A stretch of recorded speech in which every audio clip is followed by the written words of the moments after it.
Hello everyone. आज का topic है अंतर्राष्ट्रीय संख्यांकन पद्धति, इंटरनेशनल न्यूमरेशन सिस्टम। इस पद्धति के आधार पर हम अंकों की गणना करना सीखेंगे और संख्याओं में अंकों के मध्य अल्पविराम लगाना सीखेंगे। इस पद्धति में संख्या के सबसे दाईं ओर होता है इकाई अंक, इकाई अंक के बाईं ओर होता है दहाई अंक, दहाई अंक के बाईं ओर होता है सैकड़ा, सैकड़े के बाईं ओर होता है हजार, हजार के बाईं ओर होता है 10,000, 10,000 के बाईं ओर होता है 100,000, 100,000 के बाईं ओर होता है मिलियन, मिलियन के बाद होता है 10 मिलियन, 10 मिलियन के बाद होता है 100 मिलियन। इस तरह से अंक आगे तक बढ़ते हैं। इस पद्धति में इकाई का अर्थ होता है एक, जिसे 10 की घात 0 भी लिखा जाता है और इसमें शून्य होते हैं 0।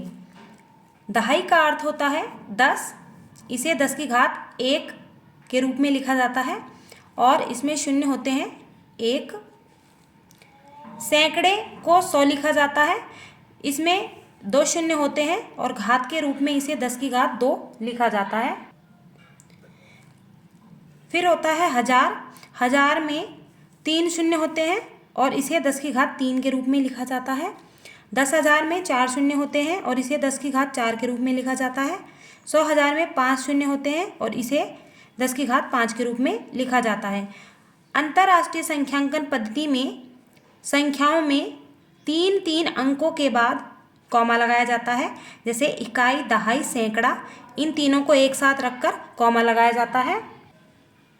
फिर हजार, 10,000 और 100,000 के स्थान पर आने वाले अंकों को एक साथ रखकर फिर कॉमा लगाया जाता है।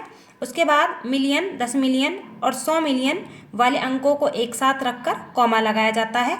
जैसे यहाँ पर हजार है, इसमें इकाई, दहाई, सैकड़ा, सैकड़े के पहले यहाँ कॉमा लगेगा, अल्पविराम लगेगा।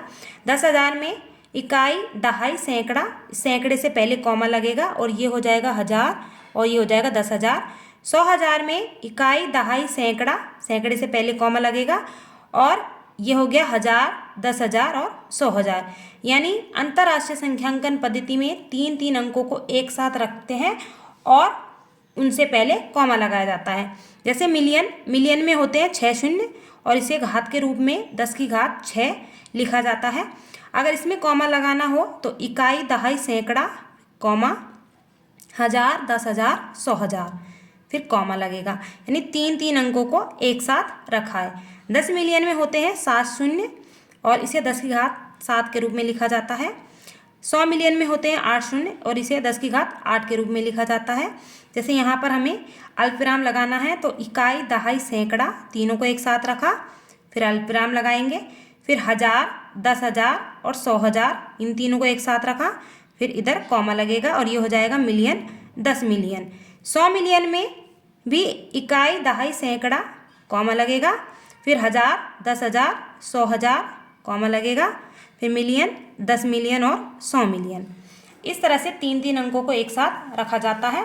इसके बाद है बिलियन। बिलियन में होते हैं 9 शून्य और इसे 10 की घात 9 के रूप में लिखा जाता है। 10 मिलियन में होते हैं 10 शून्य और इसे 10 की घात 10 के रूप में लिखा जाता है। 100 बिलियन में होते हैं 11 शून्य और इसे 10 की घात 11 के रूप में लिखते हैं। बिलियन के बाद आता है ट्रिलियन ग्रुप। ट्रिलियन में 12 शून्य होते हैं और इसे 10 की घात 12 लिखते हैं। 10 ट्रिलियन में 13 शून्य होते हैं और इसे 10 की घात 13 लिखा जाता है। 100 ट्रिलियन में 14 शून्य होते हैं और इसे 10 की घात 14 के रूप में लिखा जाता है। उसके बाद आता है क्वाड्रिलियन। एक क्वाड्रिलियन में 15 शून्य होते हैं और इसे 10 की घात 15 के रूप में लिखते हैं। 10 क्वाड्रिलियन में 16 शून्य होते हैं और इसे 10 की घात 16 के रूप में लिखते हैं। 100 क्वाड्रिलियन में 17 शून्य होते हैं और इसे 10 की घात 17 के रूप में लिखा जाता है। क्वाड्रिलियन के बाद आता है क्विंटिलियन। एक क्विंटिलियन में 18 शून्य होते हैं यानी 10 की घात 18 के रूप में लिखते हैं इसे। 10 क्विंटिलियन में 19 शून्य होते हैं और इसे 10 की घात 19 के रूप में लिखा जाता है। 100 क्विंटिलियन में 20 शून्य होते हैं और इसे 10 की घात 20 के रूप में लिखा जाता है। अब यहाँ पर हमें अगर कॉमा लगाना है, अल्पविराम लगाना है तो 100 क्विंटिलियन में लगाएंगे। इकाई, दहाई, सैकड़ा, तीनों को एक साथ रखा और यहाँ अल्पविराम, फिर हजार, 10,000 और 100,000, तीनों को एक साथ रखा, उससे पहले अल्पविराम, फिर मिलियन, 10 मिलियन और 100 मिलियन, तीनों को एक साथ रखा, कॉमा लगाया, फिर बिलियन, 10 बिलियन, 100 बिलियन, तीनों को रखा और फिर कॉमा लगाया। उसके बाद हो गया ट्रिलियन, 10 ट्रिलियन, 100 ट्रिलियन, कॉमा लगा। फिर है क्वाड्रिलियन, 10 क्वाड्रिलियन और 100 क्वाड्रिलियन, उसके बाद कॉमा। और उसके बाद हो गया ये क्विंटिलियन, 10 क्विंटिलियन और 100 क्विंटिलियन। तो इस तरह से 3-3 अंकों को रखकर उनके मध्य अल्पविराम यानी कॉमा लगाया जाता है। क्विंटिलियन के बाद आता है सेक्सटिलियन। इसमें 21 शून्य होते हैं और इसे 10 की घात 21 के रूप में लिखा जाता है। इसके बाद आता है 10 सेक्सटिलियन, जिसमें 22 शून्य होते हैं और उसे 10 की घात 22 के रूप में लिखते हैं। फिर आता है 100 सेक्सटिलियन, जिसमें 23 शून्य होते हैं और उसे 10 की घात 23 के रूप में लिखा जाता है। फिर आता है सेप्टिलियन, जिसमें 24 शून्य होते हैं और इसे 10 की घात 24 के रूप में लिखते हैं। सेप्टिलियन के बाद आता है 10 सेप्टिलियन, जिसमें 25 शून्य होते हैं। फिर आता है 100 सेप्टिलियन, जिसमें 26 शून्य होते हैं। इसके बाद आता है ऑक्टिलियन, जिसमें 27 शून्य होते हैं और इसे 10 की घात 27 के रूप में लिखते हैं। इसी तरह 10 ऑक्टिलियन में 28 शून्य होंगे और 100 ऑक्टिलियन में 29 शून्य होंगे। इसके बाद आता है नॉनिलियन, जिसमें 30 शून्य होते हैं और इसे 10 की घात 30 के रूप में लिखते हैं। फिर आता है 10 नॉनिलियन, जिसमें 31 शून्य होते हैं और उसके बाद आता है 100 नॉनिलियन, जिसमें 32 शून्य होते हैं। फिर आता है डेसिलियन, जिसमें 33 शून्य होते हैं, इसे 10 की घात 33 के रूप में लिखते हैं। इस तरह से हम आगे भी लिख सकते हैं, जैसे 10 डेसिलियन, 100 डेसिलियन, इस तरह से आगे भी चलते जाते हैं। तो इस तरह से अंतर्राष्ट्रीय संख्यांकन पद्धति में अंकों को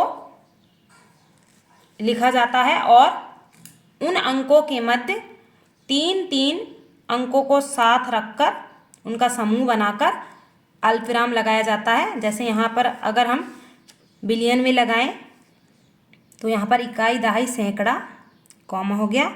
फिर हो गया 1000, 10,000, 100,000, फिर कॉमा, मिलियन, 10 मिलियन, 100 मिलियन, फिर कॉमा। तो ये हो गया 1 बिलियन। यदि वीडियो अच्छी लगी हो तो लाइक करें, शेयर करें और चैनल को सब्सक्राइब करें। Thank you.